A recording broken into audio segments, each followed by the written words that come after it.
Hi, I'm Louise and welcome to Foxes and Fairy Tales. Today I am going to be running through with you my TBR, my reading plans and my watching plans for April. So this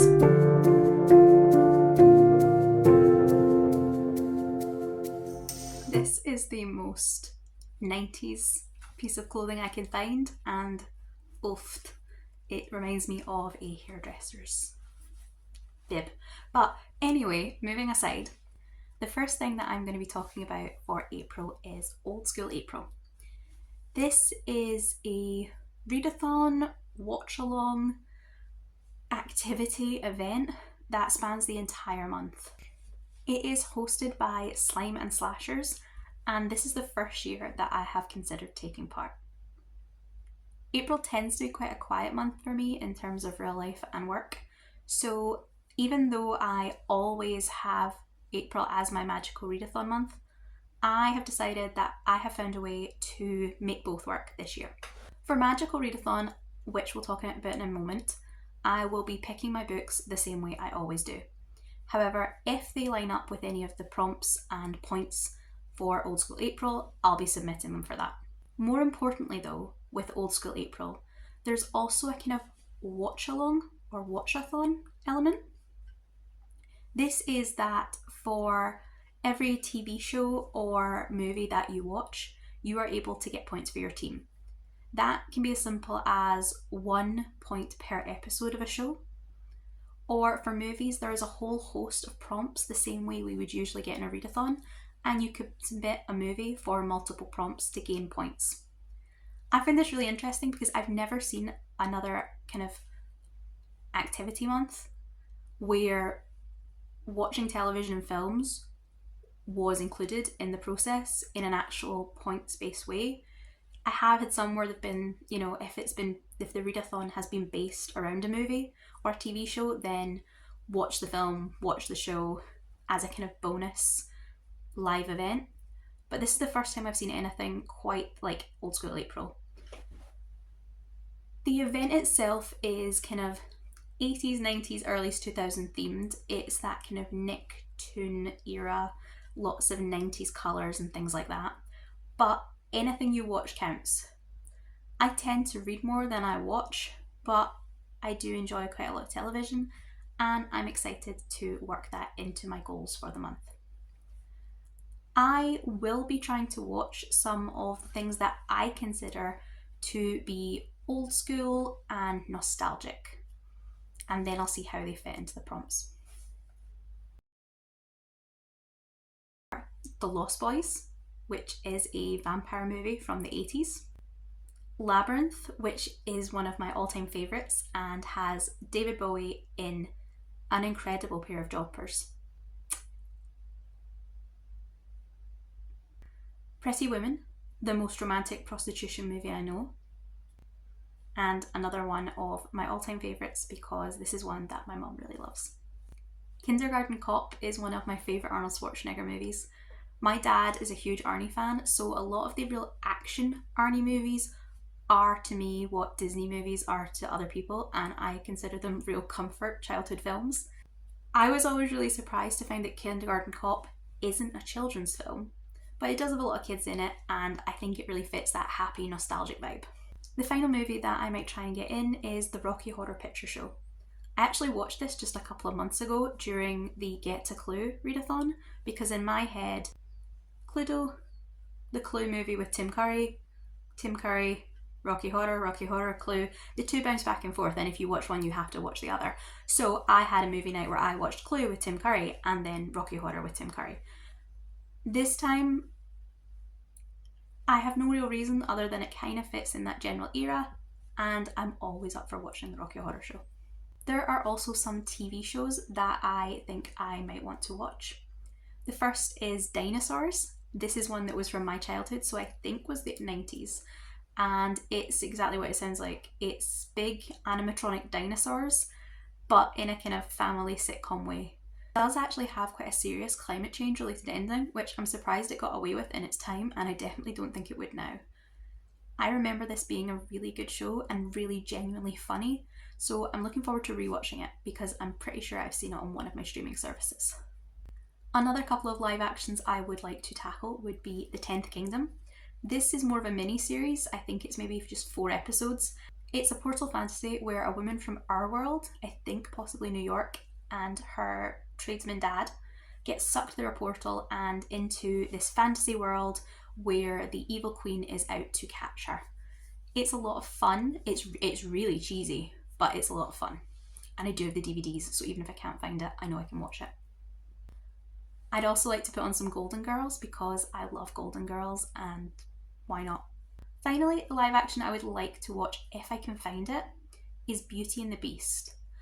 I don't know if this is anywhere online, but I'm going to have a really good look. This is one I remember watching when I was younger, but it was already in reruns then, so I think it was a kind of mid-80s TV show. It featured Linda Hamilton as the kind of beauty character and Ron Perlman as the Beast in some incredible special effects makeup. This takes us out of Disney's fantasy world, Beauty and the Beast, and into a contemporary New York setting. Catherine is a lawyer, and Vincent is this sort of lion-looking person that lives in the sewers along with another bunch of kind of misfit characters. There's no transformation that I remember, but there is a really beautifully poignant love story between the two, as well as the usual sort of episode by episode thing that you expect from a show of this time period. I am hopeful that it'll be streaming somewhere, but I do have my doubts. However, I think you can probably buy the DVDs, and I might see if I can do that in time for at least part of April. Finally, there are a couple of cartoons that I would love to rewatch during this month. Episodes of cartoons aren't worth quite as much as episodes of regular TV shows, but much quicker to get through and much better for end of the day empty brain moments. So these are some childhood favourites that I think would be really fun to look at. First is Batman the Animated Series, and I cannot tell you how big a part this played in the shaping of my childhood. And somehow that is related in my head to Disney's Gargoyles. The Gargoyles are part of a castle that has been brought over from Scotland by an evil billionaire, and they wake up every night to help a local detective solve crimes. Now, there's one more item, and I don't have a really specific goal for it. There are 4 teams taking part in Old School April, and I have chosen to be on the Scooby team. So, at some point in the month, I would probably like to watch something with Scooby-Doo. I know there are the 2 live action movies, and there's the really old school TV series, but I think there have also been some other movies and other reboots along the years. So what I'll probably just do is see if anything Scooby-Doo is available on any of the platforms I have and watch a few episodes or a movie of whatever is available. So those are my Old School April TV and film watching plans for April. And now we are going to jump in to my reading goals with the Magical Readathon. Okay, so onto the Magical Readathon. This is the 4th year that the Readathon has been running, and I will link to this year's announcement post below. It's the 2nd year that I've taken part, but I have taken part multiple times back when it was Harry Potter themed.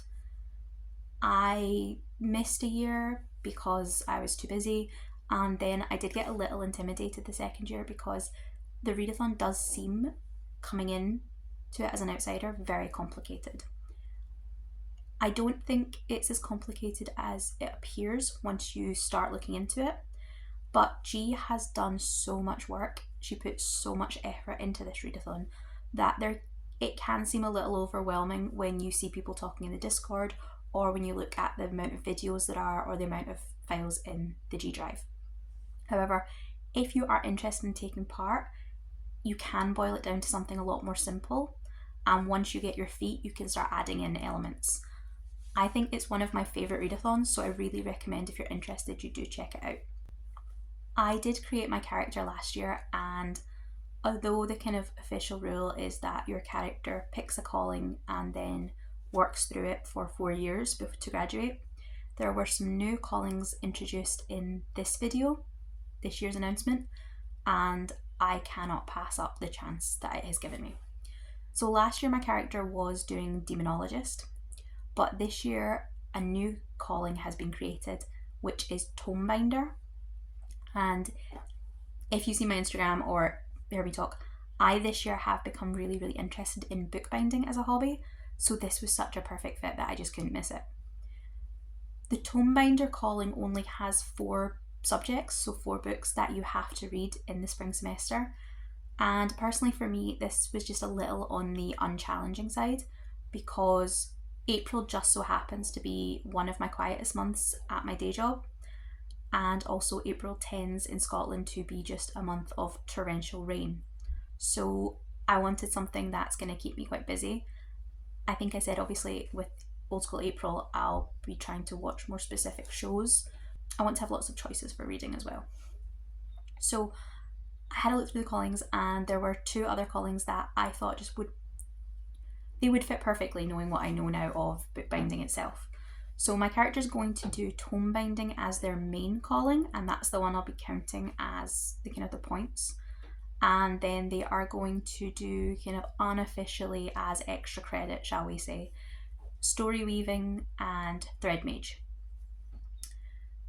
There are also 2 new opportunities, so like extracurricular activities like sports subjects or something you would do in a real school, that have been introduced this year in addition to the ones we already had. And those are Impling Sitter and Leyline Conductor, and I would like to do both of these. With these kind of additional callings, you don't have to do them during semester time, so if I want to read these books in June, I could, but I'm going to throw them on the TBR for April as well, and we'll see what happens. I did the lower side quest last year, but I did not finish the final reading prompt for it, so I'm going to finish off the final reading prompt this month, and that'll give me that lower side quest from last year ticked off. For lore, the last prompt was to read a book with a mirror on the cover, and I will be reading Mirror Mirror by Christina Nolte. So, on to my subjects for this year. As I said, Tomebinder has 4 subjects that they have to take, but my other subjects have some overlap. Where they overlap, because we're not allowed to double up, I'm going to stick to that. And so I'll be reading 2 books for a couple of subjects and 3 books for one subject. So we'll go through it by subject. For alchemy, the prompt is to read a book where the title is all in capitals. So this is a fairly easy one. And assuming that my pre-order arrives in time, I will be reading But Not Too Bold by Hache Pueyo. This is a horror romance erotica novella about a spider woman, and I don't know very much about it, but I've heard nothing but good things, and it seems like it would be a good fit for a kind of spooky, magical, witchy readathon, while also being relatively short, so one that I could keep for when I need a break from anything bigger or anything really dense fantasy that happens to end up on this TBR. The next book that I need to read is for Artificery, and the prompt for this was to read a book that has the same amount of words or letters as the hour in which you originally watched the announcement video. So I watched the announcement video about 8:45, so I needed a book with either 8 words or 8 letters, and 8 words seemed like a real challenge, so I picked 8 letters. And the book that I'm going to be reading for that is Unhinged by Onley James.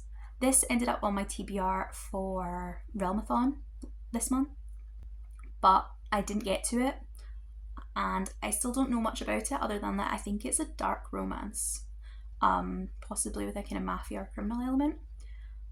I think this would be quite good again for having something that's not fantasy, because I just assume I'm going to end up with quite a lot of fantasy on the TBR by the end of the month. The next subject I'll be taking is Psionics and Divination, and the prompt is to read a book about witches or the occult. And this is one that I have been meaning to read all year.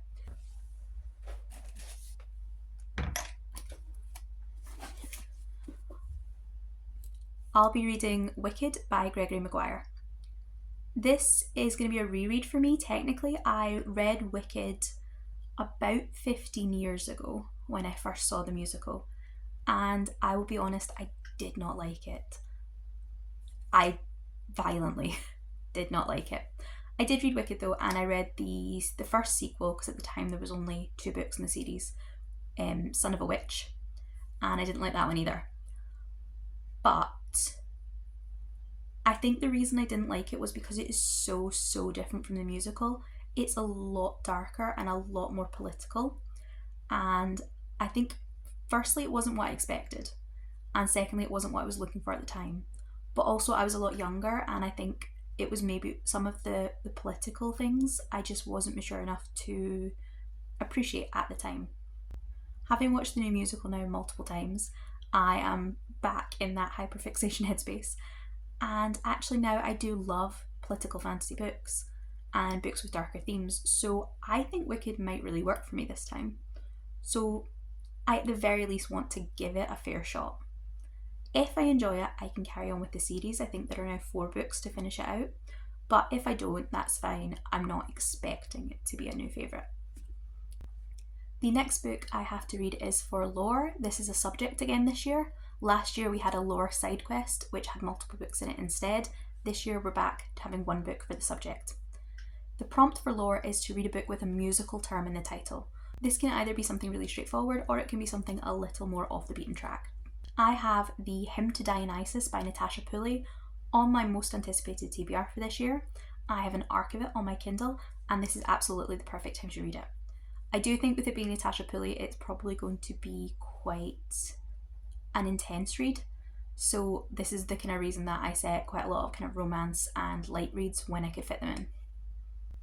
My next book is Restoration, and that is to read a book that has a 4 or more average rating. So I'll be reading Men at Arms by Terry Pratchett. I wanted to get this on the TBR anyway.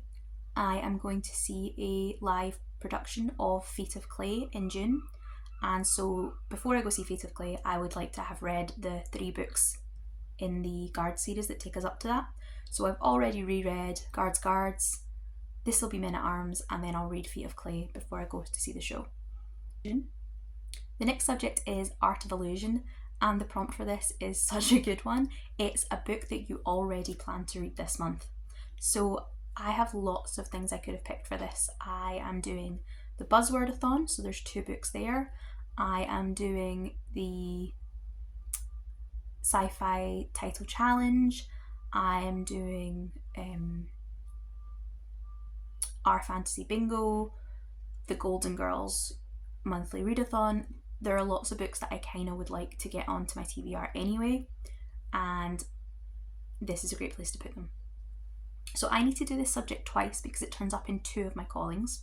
So the first book that I am going to put down for this is By Book or by Crook by Ava Gates. This is the YouTube Cozy Mystery Book Club book of April. The book club is run by Angela Hart, and every month we read a cozy mystery and then discuss it in a live stream. I don't take part every month. I take part in the months where I was kind of interested in the sound of the cozy, and this one does sound like one that would be really up my alley. It also has a lighthouse on the cover, which I have been looking for Book Forager's Book Pictionary challenge, so this is going to hit lots of things that I was planning to get to this month. If you're interested in this book club, I will stick a link to Angela Hart's page down below. The next book that I'm going to read for this same subject is another book obviously that I plan to read this month anyway, and that is Holy Terrors by Margaret Owen. This is a new release and one I have been really anticipating. I have been taking part in Leandra at the TBR Zero and Margaret at the Word Nerds, one book a month read along that has been catching us up from Little Thieves to Painted Devils to Holy Terrors. And let me tell you, I am super excited to get to Holy Terrors. I love Margaret Owen's writing and I love what she does with these characters. So hopefully my pre-order again, another pre-order, will arrive in good time and I can get through this book when I want to get through this book, both for this readathon but also so that I can take part in the live chat discussion without being spoiled. My next subject is Spells and Incantations, and again I have to do this one twice. The prompt for this one is to read a book that has a word from the title of the book you're currently reading in the title.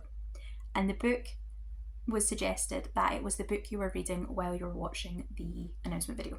So at the time I was in the middle of the Bury Your Gaze by Chuck Tingle audiobook, which is an excellent book by the way. And I did manage to find 2 books that I had been wanting to read that were on that had that word in the title. So Cat's Got Your Heart is one that I have been wanting to reread. I don't know why it came into my head recently, but it did, and I had it on my TBR last month and never got to it. It is a enemies to co-pet parents to lovers romance that all resolves around a man who wants to adopt a cat, and then the adoption shelter runner that doesn't think he's going to be a good parent, and they clash, and ultimately they obviously, it's a romance, they get together. I don't remember much of it. I think there might be trans representation and maybe albinoism, but it has had a new cover release and I do really like the new cover. So I have it on my Kindle from a couple of years ago, but I might end up buying it physically as well. We will see how that goes. But yeah, Cat's Got Your Heart by Gem Zero. Cat's Got Your Heart by Gem Zero. I am really looking forward to this one, and again, it's a nice light romance. Similarly, another book with "you're" in the title that I have been really looking forward to is a much newer release, and that is Go Luck Yourself by Sarah Rash. I read The Nightmare Before Christmas in January, which was the Prince of Christmas falling for the Prince of Halloween in a world where the kind of seasons are all almost like conglomerates or families and run like kind of corporate entities. So that was a really fun one. It was so unexpected. I didn't expect to enjoy it because the concept sounds so strange, but I ended up really loving it. I thought the chemistry was brilliant, and it was the first book I'd read by the author. So this is the sequel, and it's going to be the second prince, so the kind of the spare Prince of Christmas meeting the, I'm assuming it's the prince, but some member of the St. Patrick's Day royal family, and again, romance. It's another one I'm anticipating, but it's one I will get on my Kindle, so I definitely know I'll get it in time. My final subject is Inscription, but I have to do it 3 times because I need it for each of my callings. The challenge on this one is quite fun though.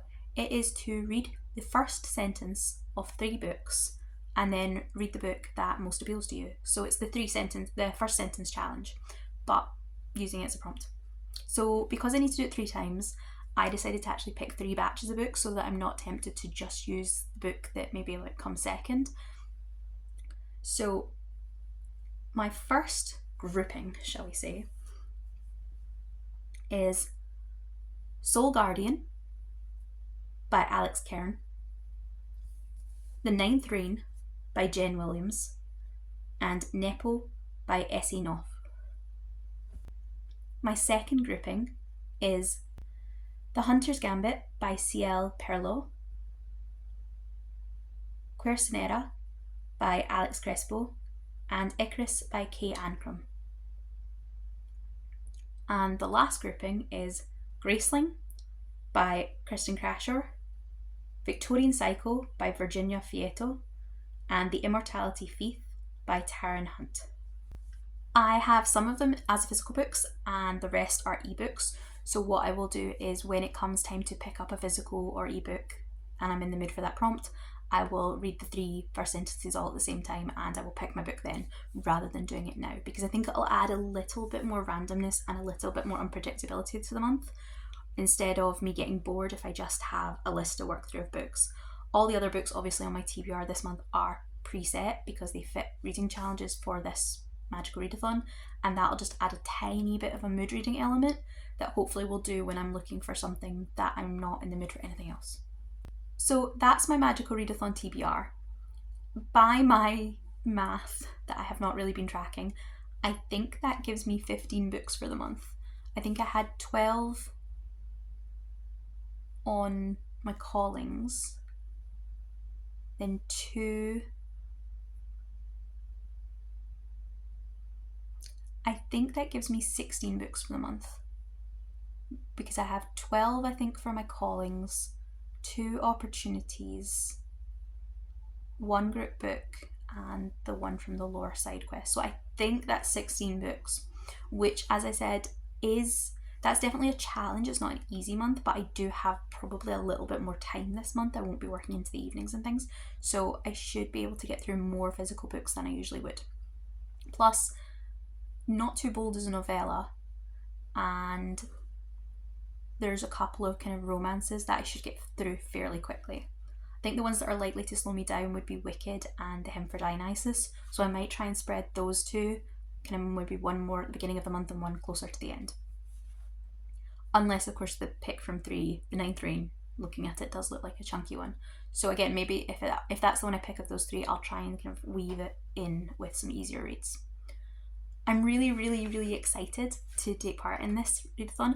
I love it every time it runs, and I love the community and the kind of theming. And during the reading sprints in the past, we've done kind of, if we hit a certain amount of pages between one reading sprint and the next, G designs maybe an impling that we can then buy with our credits that we've got through reading. So it's really interactive, and as I said, G puts an awful lot of effort into it, and I really appreciate that. So I'm really looking forward to taking part this year, and I have my fingers crossed that I am going to be able to pass my Tonebinder exams at the very least.